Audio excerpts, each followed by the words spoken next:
5월은 가정의 달입니다. 그리고 오늘은 어린이 주일이죠.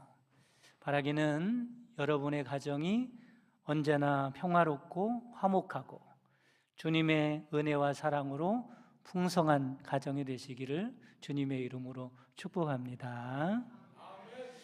어느 고목나무가 있었는데 그 고목나무에 구멍이 하나 있었습니다. 거기에는 다람쥐 가족이 살고 있었어요. 다람쥐 가족이 먹는 음식은 보잘것도 없고 또 보금자리도 고목나무 안에서 살기 때문에 초라했겠지만 그래도 그 가족은 행복했습니다. 다정했고 또 서로 사랑을 나누며 살았어요. 특히 엄마 다람쥐와 아빠 다람쥐 사이가 참 좋았습니다. 서로를 아껴주고 존중하고 그리고 자식들을 잘 사랑으로 돌보며 살았어요. 그러던 어느 날이었습니다. 아빠 다람쥐가 엄마 다람쥐에게 심각하게 이렇게 말을 하는 거예요. 여보, 숲속의 다른 동물들은 화려하고 안락한 보금자리를 만들어 놓고 자식들에게 맛있는 음식도 많이 먹이면서 살아가는데 난 당신과 우리 애들이 이렇게 초라하고 불편한 곳에서 먹을 것도 제대로 먹지 못하고 살아가는 것이 마음이 너무 아파. 그래서 지금부터 나는 정말로 죽을 힘을 다해서 열심히 일을 해서 가족을 행복하게 만들겠소 라고 말하는 겁니다. 그리고 그날부터 정말로 아빠 다람쥐는 정신없이 일을 하는 겁니다. 해가 뜨기 전부터 숲속으로 들어가서 가장 맛있는 과일과 열매를 모았어요. 그리고 밤이 아주 깊어서야 지친 몸을 이끌고 아빠 다람쥐가 돌아오곤 했습니다. 그러면서도 아빠 다람쥐는 끊임없이 자신을 향해서 이렇게 타이르지요. 난 해야만 돼. 난 아내와 아이들을 위해서 부자가 돼야만 해. 보다 좋은 보금자리를 마련해 주어야 해. 맛있는 걸 많이 먹일 수 있어야 해. 그러면서 아빠 다람쥐는 악착같이 일을 열심히 했습니다. 정말로 얼마 되지 않아서 아빠 다람쥐는 숲속에서 가장 부유한 동물 중 하나로 손꼽히게 되었어요. 이제 많은 것을 벌어놨습니다. 아내와 아이들은 좋은 집에서 호화로운 삶을 살 수가 있게 되었어요. 그런데 왠지 아기 다람쥐들은 외로웠습니다. 아기 다람쥐들은 아빠의 모습을 볼 수가 없었을 뿐만 아니라 아빠의 목소리도 들을 수 없었고 아빠의 따사로운 손길도 느껴볼 수가 없었기 때문에 그렇죠. 아빠 다람쥐는 언제나 바깥에 나가서 일만 했기 때문에 그렇습니다. 그러던 어느 날이었어요. 그날도 밤늦게 집으로 돌아온 아빠 다람쥐에게 엄마 다람쥐가 더 이상은 참지 못하겠다는 듯이 이렇게 말을 하는 거예요.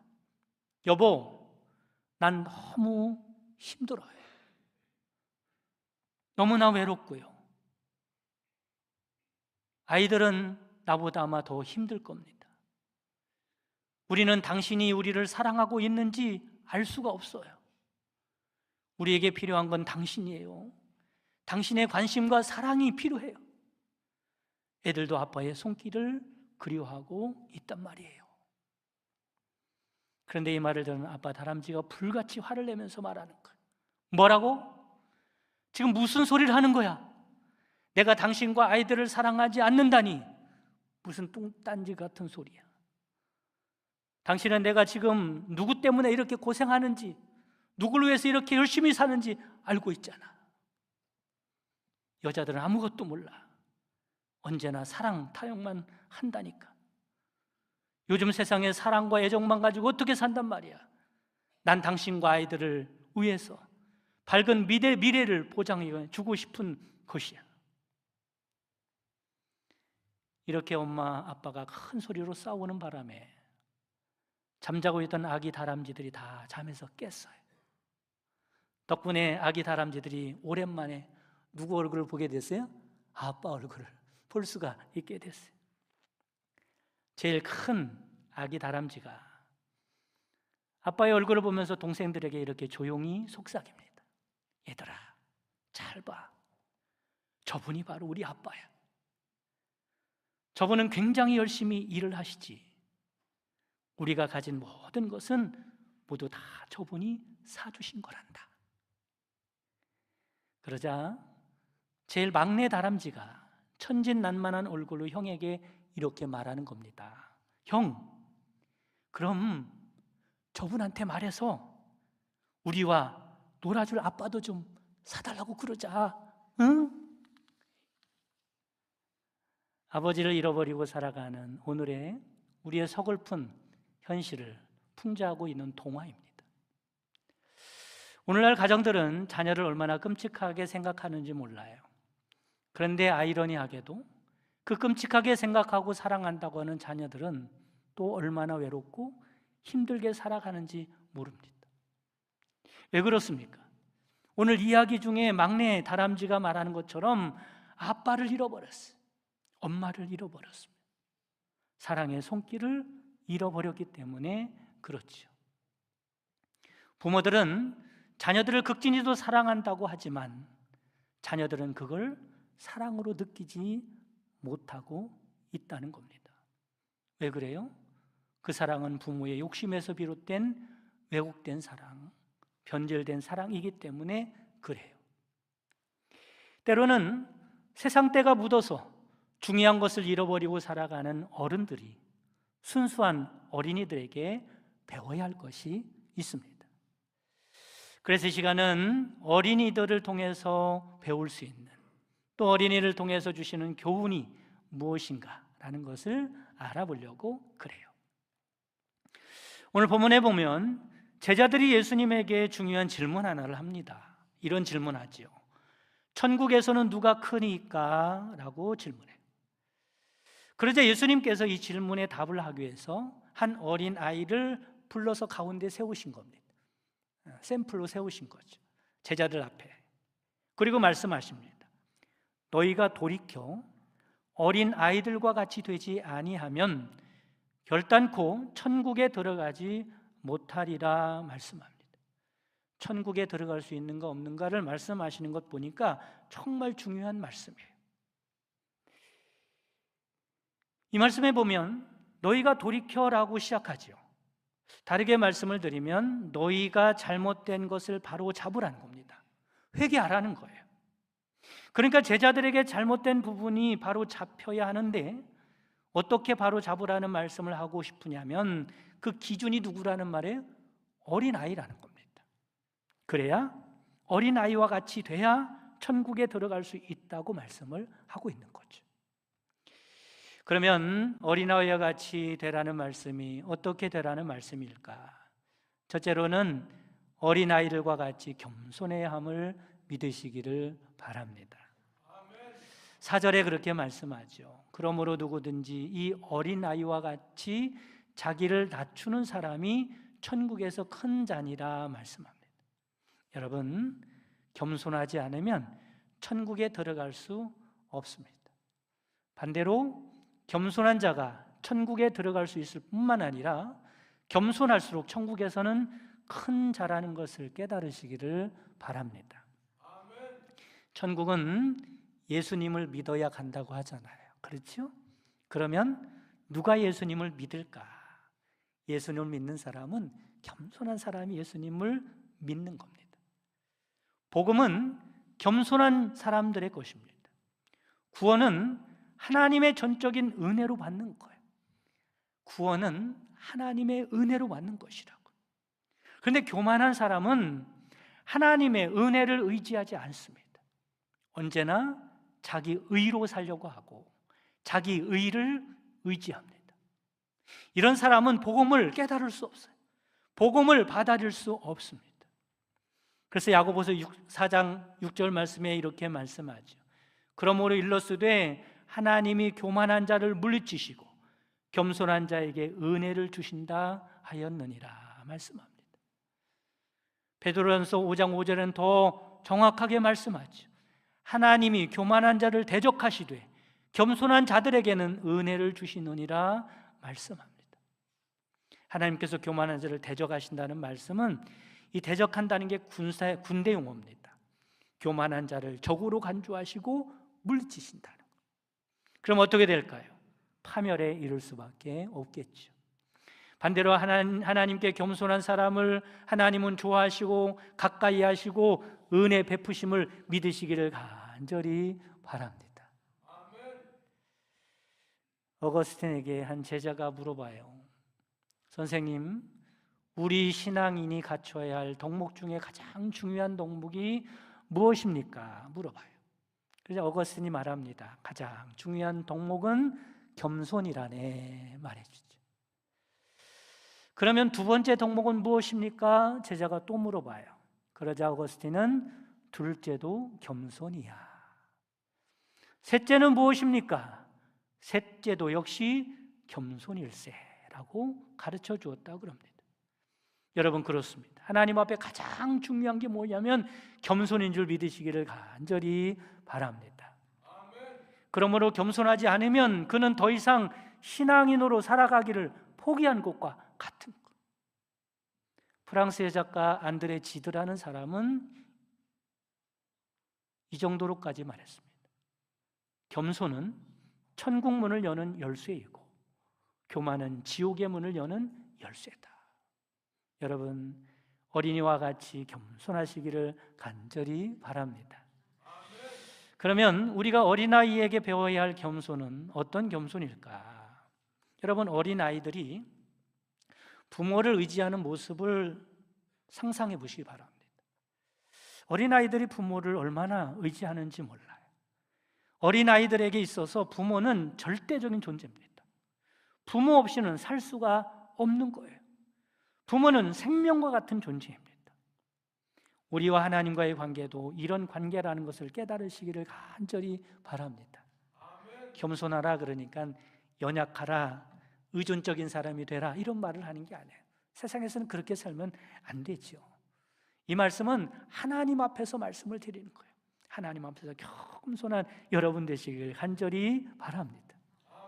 우리에게 하나님은 생명과 같은 분이시기 때문에 하나님을 철저하게 의지하고 따르는 사람이 되어야 하는 것입니다. 요한복음 15장에 보면 예수님은 포도나무고 우리는 가지라고 말씀하지 않습니다.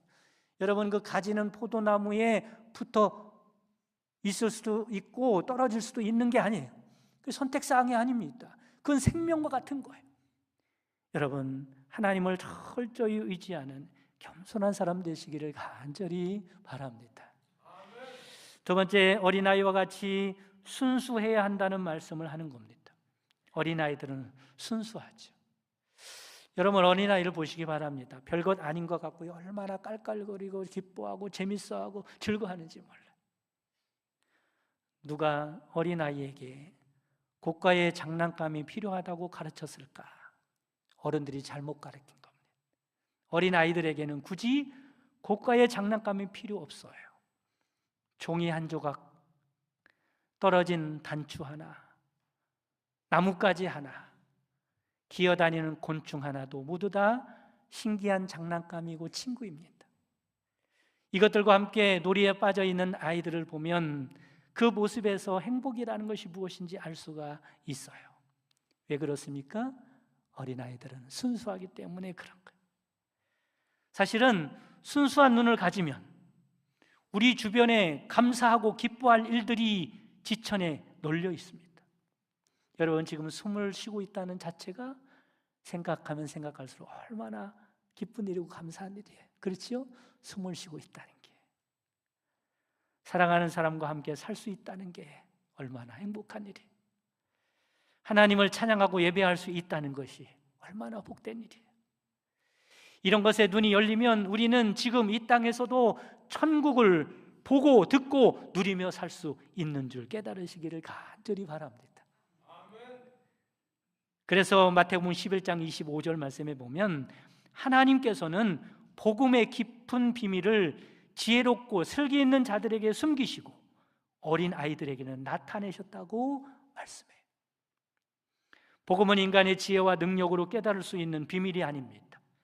오직 어린아이처럼 순수한 마음으로 복음을 받아들인 자에게 보여주시는 비밀인 것.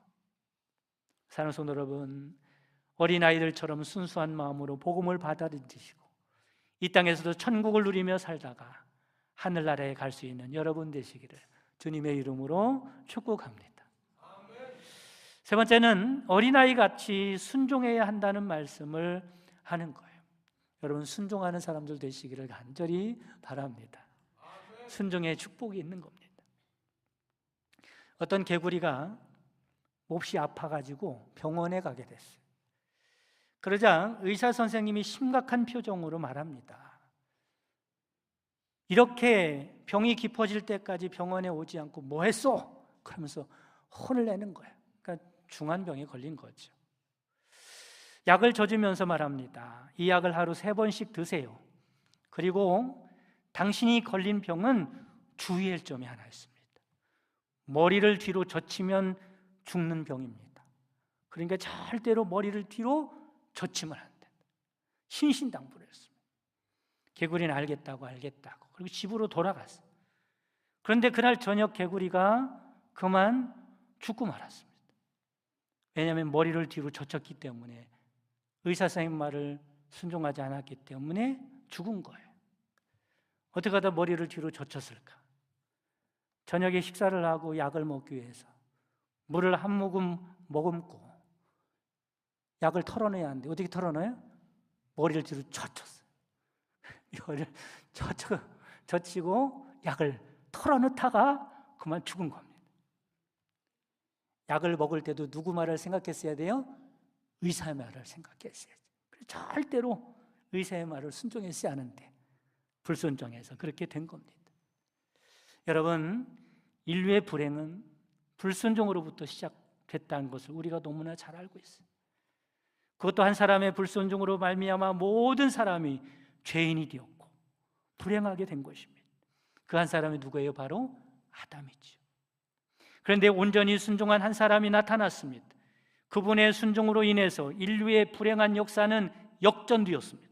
그분이 누굽니까? 바로 예수 그리스도인 줄 믿으시기를 바랍니다. 하나님은 이처럼 순종을 기뻐하십니다. 순종하는 자를 축복하십니다. 순종할 때 하나님의 역사가 나타나는 줄 믿으시기를 바랍니다. 순종은 하늘의 문을 여는 열쇠입니다. 순종하면 가정이 천국으로 변화됩니다. 하나님은 순종하는 사람을 쓰십니다. 순종이 행복의 열쇠고 승리의 열쇠고 하나님의 자녀답게 살아가는 길인 줄 믿으시기를 바랍니다. 믿음과 순종은 다른 것이 아닙니다. 믿음과 순종은 하나인 거예요. 순종하지 못하면서 나는 믿음이 있다고 생각하면 안 됩니다. 가짜 믿음이죠. 믿는 자는 순종하게 되어 있습니다. 순종하는 자가 진짜 믿음이 있는 사람입니다. 윌버 체프먼이라고 하는 사람이 있었는데 그 사람이 18살 때 무디 목사님 집회에 참석하게 되었어요. 근데 이 청년은 늘 마음에 궁금한 것이 있었습니다. 또 갈등이 있었어요. 그게 뭐냐면 내가 예수님은 믿는 것 같은데 영생에 대한 확신이 없었어요. 예수님을 믿어도 영생의 확신이 있어야 기쁨으로 살아갈 수 있지 않겠습니까? 그런데 영생의 확신이 없는 거예요. 그래서 이 고민을 무디 목사님을 찾아가서 상담하는 겁니다. 무디 목사님은 그 청년의 고민을 듣더니 요한복음 5장 24절을 말씀을 펴서 읽어주는 거예요. 이 말씀입니다. 내가 진실로 진실로 너에게 이르노니 내 말을 듣고 또 나 보내신 이를 믿는 자는, 예수님 믿는 자는 영생을 얻었고 심판에 이르지 아니하나니 사망에서 생명으로 옮겼느니라는 말씀이에요. 그리고 무디 목사님은 이 말씀을 근거해서 체프먼에게 다시 물어보지요. 너는 예수님을 믿느냐? 예, 믿습니다. 그러면 너 영생을 얻었니? 그게 바로 저의 고민입니다. 영생을 얻었다는 확신이 없어요. 그래? 그러면 다시 한번 말씀을 읽어보자. 요한복음 5장 24절 말씀을 또 읽어주고 무디 목사님이 물어봐요. 너 예수님을 믿니? 아까 믿는다고 말씀드렸잖아요. 그러면 너 영생을 얻었니? 아니, 그게 문제라니까요. 제가 그 점에 대해서 확신이 없어서 목사님한테 찾아온 겁니다. 그래? 그럼 다시 말씀을 읽어보자. 그리고 또 요한복음 5장 24절 말씀을 또 읽어줬어요. 그리고 물어보죠. 너 예수님 믿니? 믿는다니까요. 그러면 너 영생을 얻었니? 글쎄 그게 문제라니까요. 그러자 목사님이 화를 내면서 호통을 쳤어요. 하나님께서 예수님을 믿으면 영생을 얻었다고, 여기 자 봐라 말씀을 짚어가면서 나 보내신 이를 믿는 자는 영생을 얻었고라고 분명히 말씀하지 않느냐? 네가 예수님을 믿으면 하나님께서 영생을 주시겠다는데, 그렇게 약속하셨는데 네가 뭐라고 자꾸 믿지 못하고 있느냐? 그러면서 호통을 쳤다. 그럽니다. 이 체프먼은 믿음이라는 게 뭔가를 깨닫게 됐어요. 그렇구나. 내가 예수님을 믿는 것은 분명하다면 하나님이 영생을 주신 것이구나. 그리고 그는 확신을 갖게 되었다고 그럽니다. 그에 그는 신학교에 들어갔어요. 그리고 좋은 목사님이 됐습니다. 그리고 무디 목사님을 대를 이어가지고, 그래서 그 교회의 담임 목사님으로 그렇게 하나님께 귀하게 쓰임받는 목사님이 되었다는 이야기입니다. 사랑하는 성도 여러분, 순종하고 살아갈 수 있는 여러분 되시기를 간절히 바랍니다. 어린이 주일을 맞이해서 어린이를 더욱더 귀하게 여기고 사랑하는 여러분 되시고, 특별히 어린아이와 같이 겸손하고 순수하고 순종하고 살아가는 사람이 되셔서 이 땅에서도 하나님이 함께하는 천국을 누리고 살아가는 여러분 되시기를 주님의 이름으로 축복합니다.